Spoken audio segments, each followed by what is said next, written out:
Educação à distância, mudando realidades.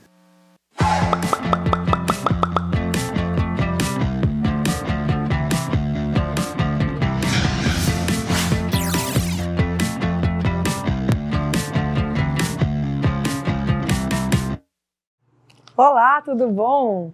Eu sou a professora Denise Tontiossi. Essa é a disciplina de Sistemas de Controles na Administração Pública, no curso de MBA de Gestão de Instituições Públicas, aqui do IFRO, Campus Porto Velho, Zona Norte. Nós estamos aqui na sala de auditório de transmissão do IFRO. Ao fundo, a gente vê uma tela branca. E aqui, escrito em letras verdes e grandes, nós temos as palavras EAD, mudando realidades. Eu vou fazer agora a minha audiodescrição.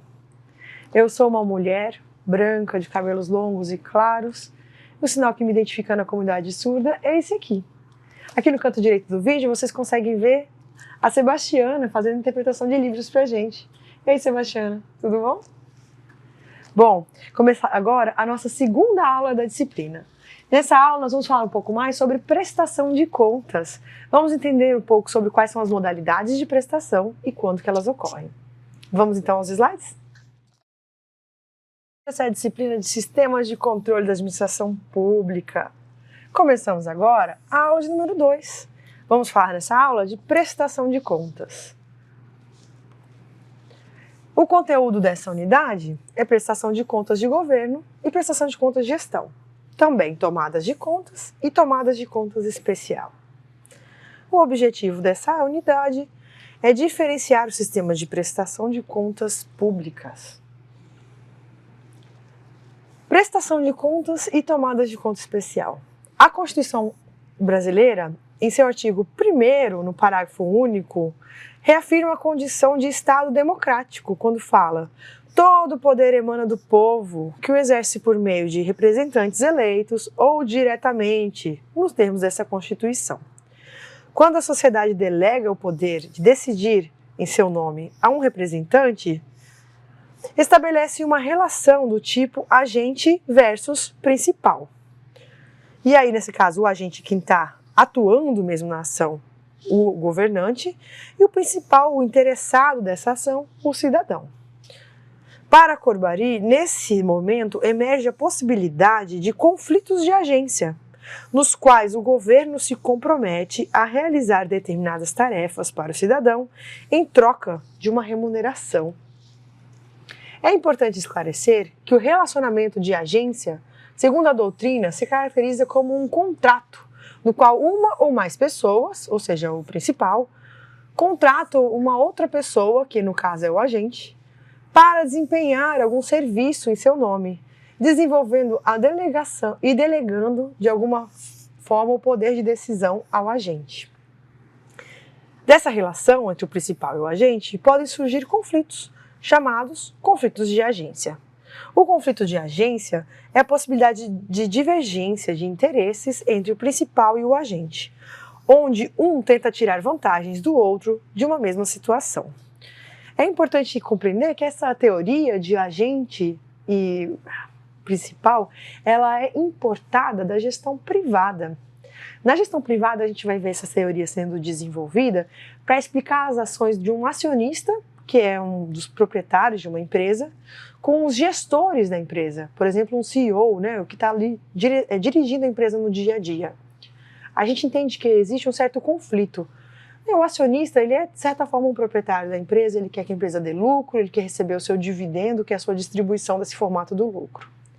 Já o agente é aquela pessoa que está atuando no dia a dia, ele quer ter uma vantagem ali dentro da empresa, e isso explica o que a gente observa na prática, que é o aumento da remuneração dos CEOs, assim, das grandes empresas ao longo dos últimos anos, das últimas décadas. Então, essa teoria ela vem explicar a dinâmica dessa relação, que é uma relação intrincada, uma relação amarrada, mas também é uma relação conflituosa, que muitas vezes, quando o agente vai tomar decisões com interesses próprios, ele pode estar, por exemplo, no caso da empresa privada, influenciando no lucro total da empresa, e que vai diminuir aí o interesse do principal, que é o acionista, no nosso exemplo. Aqui, esses conceitos são importados para a gestão pública, As instituições vão se comportar de maneira muito similar. A gente tem quem está agindo ali, no caso, o agente é o gestor público, é o governo, e a gente tem o principal interessado, o dono do negócio, que é o cidadão. E às vezes a ação do governo pode afetar negativamente o resultado obtido pelo cidadão. O que a gente vai ver aqui é como utilizar essa teoria do agente principal para gerenciar melhor esses tipos de conflito. Eu posso dar um spoiler: os principais resultados é melhorar a transparência e prestar contas de suas ações para que o agente consiga explicar o que ele está fazendo e com isso ele vai ter uma obrigação de agir de forma correta, sempre obedecendo os interesses do principal, que no nosso exemplo é o cidadão. A ideia aqui é aumentar a transparência e prestar contas para a gente ter uma sociedade que vai agir de forma com maior governança, tentando buscar resultados que vão atender melhor a sociedade, atender melhor o cidadão, fazer ser uma sociedade enriquecer-se das suas ações. Aqui a gente vai compreender um pouco mais como essa teoria funciona e como esse conflito é gerenciado. Vamos voltar para os slides? Os conflitos de agência envolvem problemas de assimetria de informações entre o agente e o principal, onde o cidadão desconhece o que acontece na administração pública. Esse termo assimetria de informações, a gente economista, a gente adora essas palavras, né? Uma das partes tem muito mais informações do que a outra. No caso, o agente, que é o governo, ele tem muito mais informação do que o principal, que é o cidadão, que às vezes não entende por que está acontecendo aquele problema ou não consegue resolvê-lo.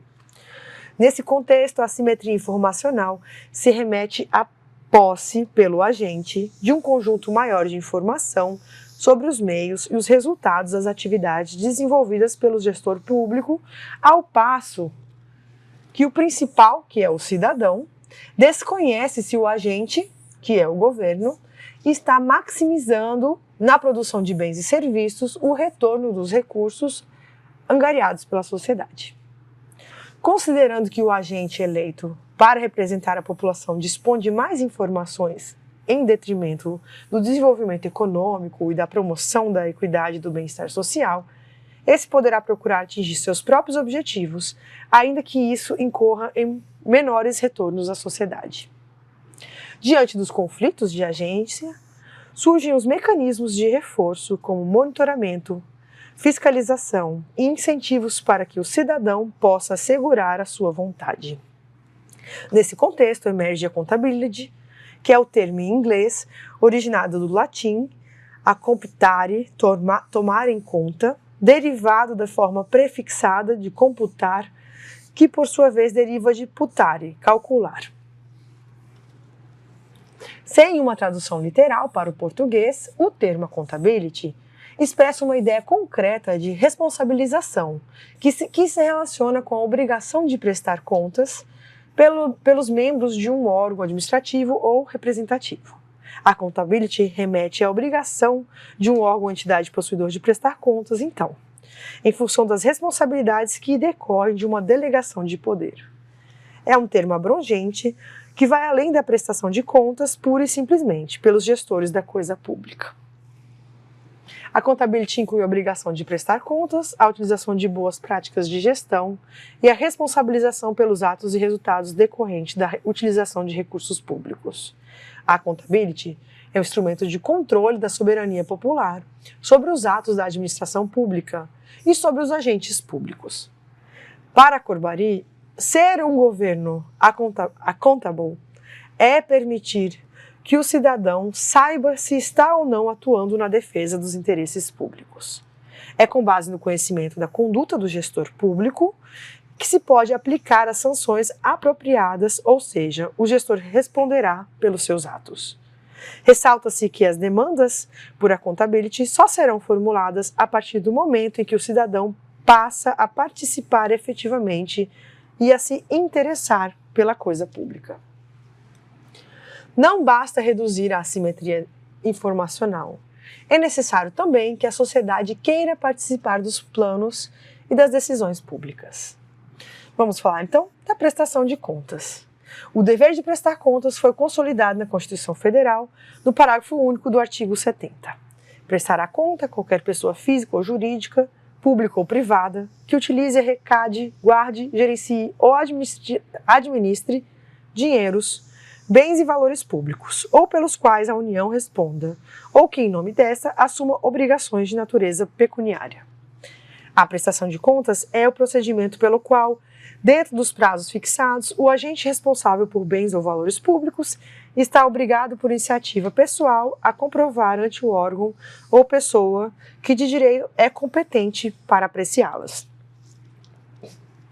Para Meirelles, prestar contas é decorrência natural da administração, uma vez que o administrador público gerencia bens e interesses alheios, ou seja, da coletividade.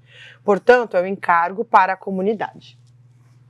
Trata-se de um dever indeclinável de todo administrador público, seja agente político ou simplesmente servidor. O responsável pela movimentação de dinheiro, bens em valores públicos, é obrigado, dentro dos prazos fixados legalmente, a demonstrar perante o órgão competente, o TCU ou o Poder Legislativo, a utilização, a guarda, a gerência e a administração dos recursos públicos. Vamos falar então de prestação de contas de governo e prestação de contas de gestão?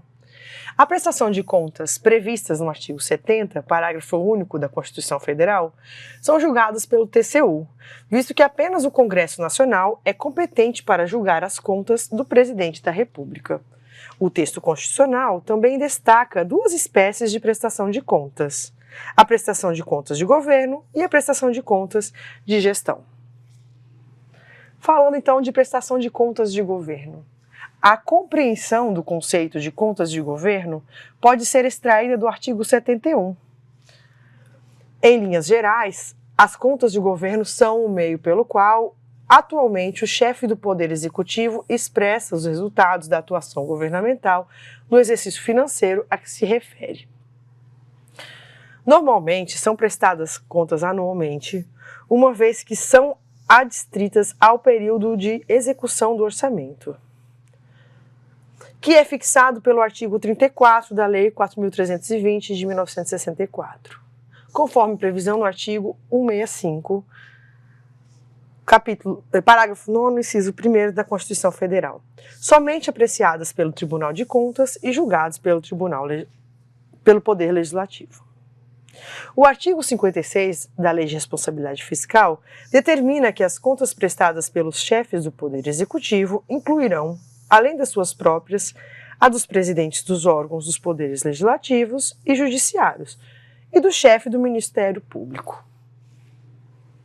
As contas do Poder Judiciário, no âmbito da União, devem ser apresentadas pelo presidente do Supremo Tribunal Federal e dos tribunais superiores, devendo consolidar a dos respectivos tribunais. Na esfera estadual, são os presidentes dos tribunais de justiça que devem apresentar as contas do Poder Judiciário. A Lei 101 de 2000, no seu artigo 58, evidencia que a prestação de contas tem que mostrar o desempenho da arrecadação em relação à previsão, destacando as providências adotadas no âmbito da fiscalização, das receitas e do combate à sonegação, as ações de recuperação de crédito nas instâncias administrativas e judicial, bem como as demais medidas para o incremento das receitas tributárias e de contribuições. A obrigação de prestar contas é também um dever moral do administrador público, visto que está intimamente ligado ao dever de probidade. Segundo Meirelles, a obrigação de prestar contas está constitucionalmente integrado na conduta do administrador público como elemento necessário à legitimidade de seus atos. Para Petri Machado, a conta do gestor público é um instrumento de publicidade, visto que o mesmo tem a obrigação de manter completa transparência dos seus atos para o conhecimento da sociedade. Por fim, é importante deixar claro que o parecer prévio emitido pelos tribunais de contas sobre as contas do governo, no exercício de suas funções de auxiliar o Poder Legislativo, é meramente de natureza administrativa. É quando estiver no exercício de suas competências e julgar as contas de gestão, a decisão será de natureza jurisdicional, somente podendo ser revistas nos aspectos extrínsecos pelo Poder Judiciário. O processo de prestação de contas deverá conter os elementos necessários que permitam o acompanhamento e a fiscalização orçamentária e financeira por parte dos órgãos de controle interno ou externo. Falando então sobre as contas de gestão, vimos que o conceito de contas de gestão provém do artigo 71, inciso 2 da Constituição Federal, também chamadas de contas de ordenadores de despesa. Apresenta o resultado dos atos de gestão contábil, financeira, orçamentária, operacional e patrimonial, praticados durante o exercício financeiro em sua administração. São julgados exclusivamente pelos tribunais de contas, que examinam os aspectos jurídicos ligados ao efetivo processamento das despesas ligadas aos atos da gestão.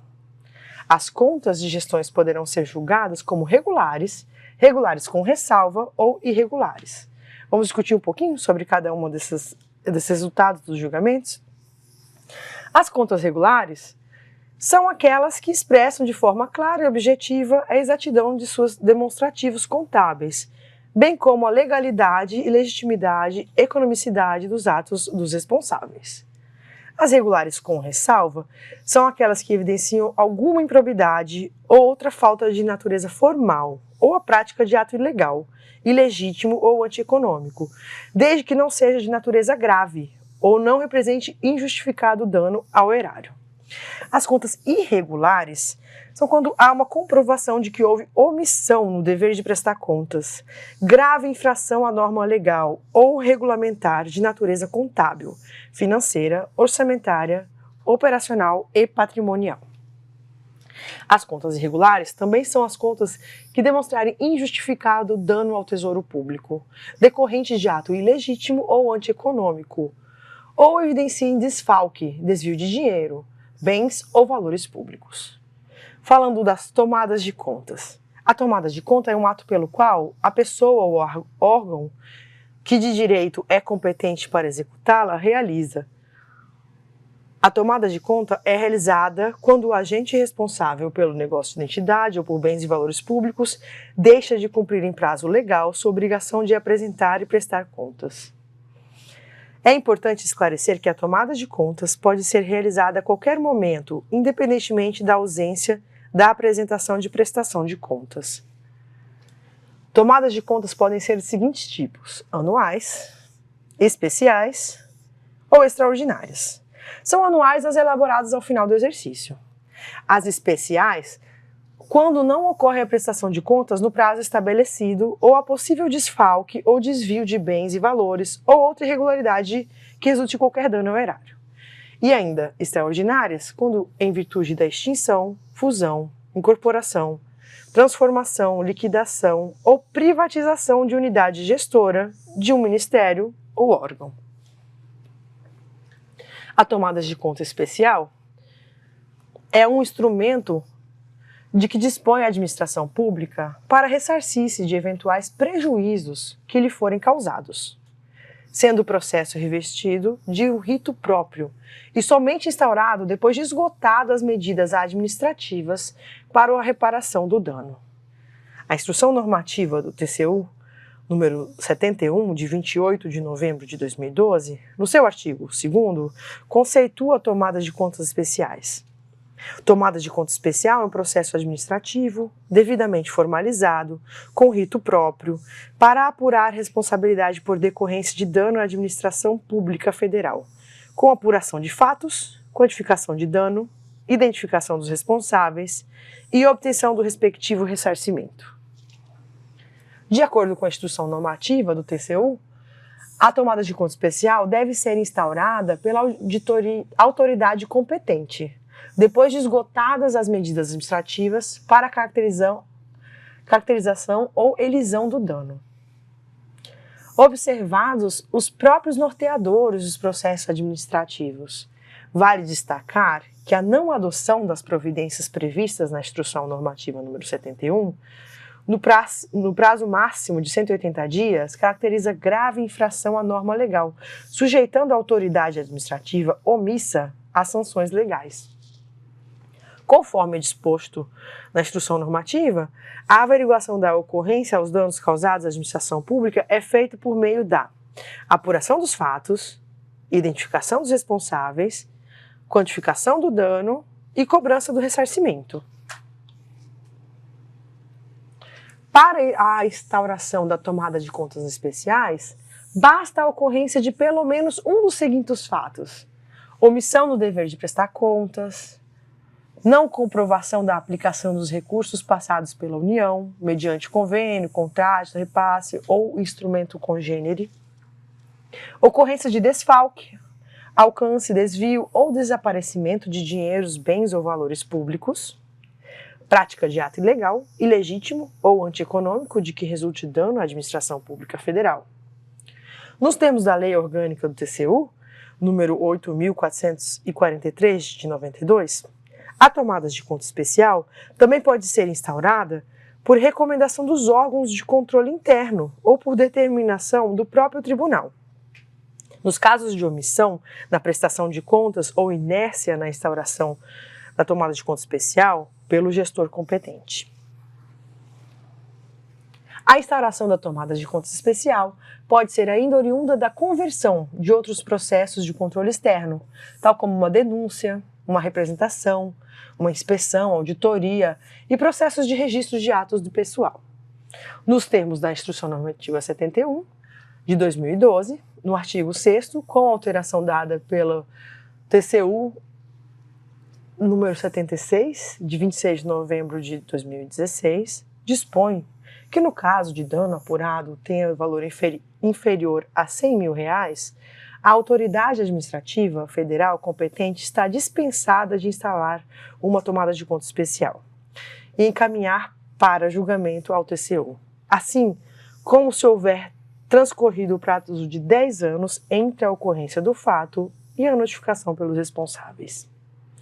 A dispensa de instauração de tomadas de contas especiais não exime a autoridade administrativa de adotar outras medidas administrativas ao seu alcance, ou requerer ao órgão jurídico pertinente as medidas jurisdicionais e extrajudiciais cabíveis, medidas judiciais e extrajudiciais cabíveis, com vista à obtenção do ressarcimento do débito apurado, inclusive o protesto, se for o caso. Assim como os demais processos de prestação de contas, os processos de tomada de conta especial poderão ser julgados regulares, regulares com ressalva e irregulares. Podem ainda ser considerados iliquidáveis ou arquivados sem apreciação do mérito, quando verificada a ausência de pressupostos de constituição ou de desenvolvimento válido e regular do processo. Ressalta-se que no caso da imputação de débito ou multa, o responsável é notificado para, no prazo de 15 dias, recolher o valor devido, sob pena de formalização de processo de cobrança executiva a ser encaminhada ao Ministério Público no TCU, por meio da Advocacia Geral da União, AGU, ou das unidades jurisdicionadas ao TCU, que detém essas competências, promover a cobrança judicial da dívida ou arresto de bens. As penalidades impostas pelo TCU não impossibilitam a execução de outras sanções administrativas ou penais, além da inexigibilidade dos responsáveis por contas irregulares, previstas na legislação eleitoral.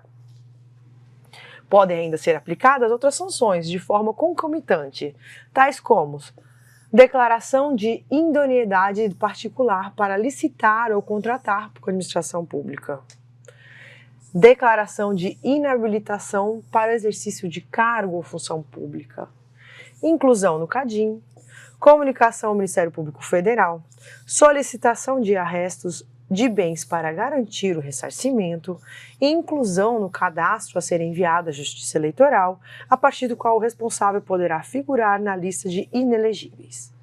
Por fim, compete à CGU, por intermédio da Secretaria Federal de Controle Interno, a SFC, manifestar-se sobre a adequação das medidas administrativas adotadas pela autoridade competente para a caracterização do dano à administração pública e sobre o cumprimento das normas pertinentes à instauração e desenvolvimento da tomada de contas especiais. Sobre os processos de prestação e tomadas de contas. Os processos de prestação Os processos de contas podem ser referentes às contas ordinárias anuais ou tomadas de conta especial. Os processos de contas ordinárias ou anuais encontram-se disciplinados na Instrução Normativa do TCU número 63, de 1º de setembro de 2010, devendo conter todas as peças e conteúdos exigidos nesta. Nos casos da ausência de informações, os órgãos de controle interno competente serão informados, de fato, pela unidade técnica do TCU, para que em 15 dias comunique a situação aos responsáveis, que terão 15 dias para sanar as pendências. Enquanto não for sanada a pendência, permanecerá a situação de inadimplência do dever de prestar contas. A avaliação de contas tem como base um conjunto de documentos, informações e demonstrativos de natureza contábil, financeira, orçamentária, operacional ou patrimonial, obtidos direta ou indiretamente. Os processos de contas constituídos pelo TCU serão organizados de acordo com a seguinte classificação: individual, consolidado ou agregado. Sendo individual quando envolverem uma única unidade jurisdicional, consolidado quando envolverem mais de uma unidade jurisdicionada e for conveniente ao tribunal avaliar gestões em conjunto, e agregado quando envolverem mais de uma unidade jurisdicionada e for conveniente ao tribunal avaliar a gestão por meio do confronto das peças de cada unidade do conjunto.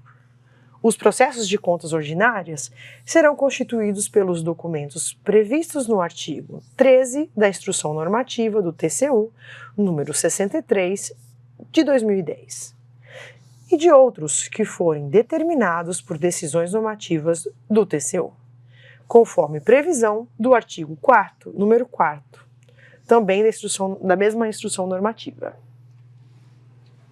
Esse artigo 4º diz assim: o tribunal definirá anualmente, em decisão normativa, as unidades jurisdicionadas, cujos responsáveis terão processos de contas ordinárias constituídos para julgamento, assim como os conteúdos e as formas das peças que os comporão e os prazos de apresentação. Serão considerados responsáveis pela gestão os titulares e seus substitutos, que desempenharem durante o período que tratam os relatórios de gestão e os processos de conta ordinária. De acordo com esse artigo número 4º dessa Instrução Normativa, o TCU, na decisão normativa, poderá definir ainda que outras naturezas de responsabilidades, como também os órgãos de controle interno, poderão, ao seu critério, avaliar a gestão de outros responsáveis, ainda que não tenham seus dados arrolados no processo de contas. O relatório de gestão deverá incluir todos os recursos orçamentários e extra-orçamentários utilizados para arrecadar, guardar ou gerir pelas unidades jurisdicionadas ou pelos quais essas respondam, inclusive aqueles oriundos de fundos de natureza contábil, recebidos de entes da administração pública federal ou descentralizados para a execução indireta. Toda a documentação deverá ser mantida em arquivo no órgão de contabilidade analítica pelos seguintes prazos. Pode ser 10 anos, contados a partir da apresentação do relatório de gestão ao tribunal, para as unidades jurisdicionadas não relacionadas para a constituição de processos de contas no exercício, ou de 5 anos, contados a partir da data do julgamento pelo Tribunal das Contas dos responsáveis para as unidades jurisdicionadas relacionadas para a constituição de processos de contas no exercício. Vamos falar então dos processos da tomada de contas especiais? De acordo então com o artigo 2º da Instrução Normativa do TCU, número 71, de 2012, a tomada de conta especial é um processo administrativo, devidamente formalizado, com rito próprio para apurar responsabilidade por ocorrência de dano à administração pública federal, com apuração de fato, quantificação do dano, identificação dos responsáveis, buscando obter o respectivo ressarcimento. O processo de tomada de conta especial deve conter elementos de prova e convicção suficiente para definir qual foi a conduta dos agentes públicos e demais responsáveis envolvidos. Deve conter valor do dano e o nexo de causalidade entre a conduta dos agentes e o dano. Destaca-se que o processo de tomada de contas especial é composto pelos elementos essenciais previstos no artigo número 10 da Instrução Normativa do TCU, ainda falando da Instrução 71 de 2012. Os processos de prestação e tomadas de contas são analisados sob os aspectos da legalidade, legitimidade, economicidade, eficiência e eficácia, sendo julgados regulares, regulares com ressalvas ou irregulares, além de iliquidáveis ou arquivados sem apreciação do mérito, já como comentado. Segundo Peter de Machado, as contas são julgadas regulares quando expressarem de forma clara e objetiva a exatidão dos demonstrativos contábeis, a legalidade, a legitimidade e a economicidade dos atos da gestão responsável. Já as regulares com ressalva decorrem da existência de improbidades ou falhas de natureza formal de que não resultem danos ao erário. Em se tratando de irregularidades nas contas, estas advêm da omissão no dever de prestá-las, bem como da prática de ato de gestão ilegal, ilegítimo, antieconômico ou infração à norma legal ou regulamentar de natureza contábil, financeira, orçamentária, operacional ou patrimonial. De dano ao erário decorrente de ato de gestão ilegítimo ou antieconômico, ou ainda de desfalque ou desvio de dinheiro, bens ou valores públicos e de reincidência do descumprimento de determinações do tribunal. Por fim, as contas serão consideradas iliquidáveis quando caso fortuito ou força maior tornar materialmente impossível o julgamento do mérito. Cabe salientar que no julgamento dos processos de tomada de contas especiais são respeitados o contraditório e a ampla defesa dos responsáveis, conforme determina a Constituição Federal. Cumpre esclarecer que quando forem detectadas irregularidades durante as análises de contas, o TCU determina a realização de diligência, audiência prévia ou citação dos interessados, que, não as atendendo, são considerados réveis e como tais julgados. Em caso de julgamento pela irregularidade, o TCU poderá aplicar sanções de forma isolada ou cumulativa a outras sanções. Como já visto anteriormente, as penalidades aplicadas pelo Tribunal de Contas não excluem a aplicação de sanções penais e de outras sanções administrativas. Nesse contexto, o processo de exame e julgamento de tomadas de contas e prestação de contas anuais é a expressão máxima do poder controlador do TCU, exercido em auxílio ao Congresso Nacional. Os estados, o Distrito Federal, os municípios e as pessoas físicas ou entidades privadas, quando beneficiários de transferências voluntárias de recursos federais, sob qualquer forma, responderão perante o órgão ou entidade repassador pela boa e regular aplicação desses recursos. O julgamento das contas se dará até o término do exercício seguinte àquele em que as tomadas ou prestação de contas tiverem sido apresentadas. Por fim, é importante deixar claro que a tomada de conta especial tem por objetivo identificar eventuais prejuízos na guarda e aplicação de recursos públicos, possibilitando a apuração dos fatos, identificação dos responsáveis e qualificação do dano, com o fim de ressarcimento ao erário. Gente, esse foi o conteúdo da nossa aula número 2. Nessa aula a gente tentou abordar esse conteúdo da prestação de contas, sua importância e como isso é um mecanismo que a gente usa para resolver aquele grande conflito que existe entre o agente e o principal, quando a gente fala da tomada de decisões com gastos públicos dentro da gestão pública. Aqui a intenção é a gente trazer mais transparência e responsabilização pelos atos dos gestores públicos, para melhorar a relação do gestor com sua credibilidade, com a sua responsabilidade, com toda aquela liberdade que ele recebe quando ele entra no modelo de administração mais gerencial. A gente está falando aqui de um mecanismo de modernização que busca também compreender como que a gente pode buscar os objetivos da gestão pública sem cair aí numa situação de incompetência por um lado, mas também corrupção por outro. São mecanismos assim que estão em amadurecimento, saem sempre instruções normativas novas.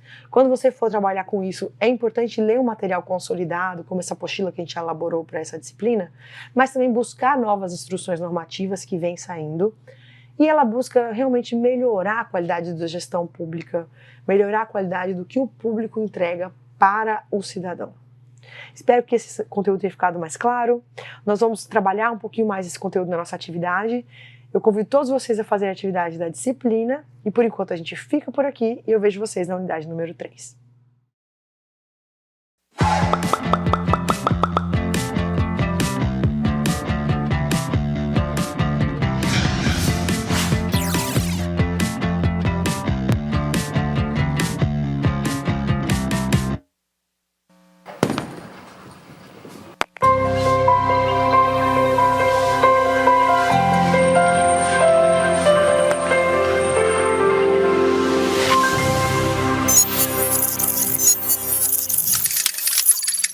Educação à distância, mudando realidades.